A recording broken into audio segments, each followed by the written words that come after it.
ஜனநாயகன் படத்தை ஓடிடியில் திரையிடலாம் அப்படின்னு ஒரு தரப்பு விஜய் அவர்கள்ட்ட பேச்சுவார்த்தை அப்படிங்கிறத நடத்துறாங்க. பட் விஜய் அவர்கள் என்ன நினைச்சிருக்காரு அப்படின்னா, இப்ப இந்த வழக்கு சுப்ரீம் கோர்ட் வந்து ஹைகோர்ட்டுக்கே போக சொல்லிருச்சு.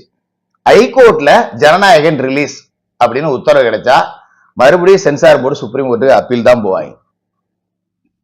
தடை அப்படின்னா மறுபடியும் விஜய் அவர்கள் தரப்பு சுப்ரீம் கோர்ட்டுக்கு போகுது. ஆக மொத்தம் இது வந்து சுப்ரீம் கோர்ட்ல தான் தீர்ப்பாகும்.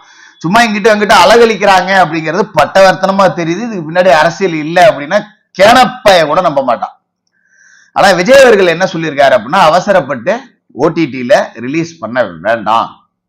அரசியல் வேறு, சினிமா வேறு. அரசியலுக்காக என்னோட சினிமா பழிவாங்கப்பட்டுச்சு, படம் தாமதமாகிறது நல்லதுதான். எலெக்ஷனை ஒட்டி இந்த படம் வந்தது அப்படின்னா இது பிரச்சாரத்துக்கு நல்லாவும் இருக்கும் அப்படின்னு சொல்றாங்க.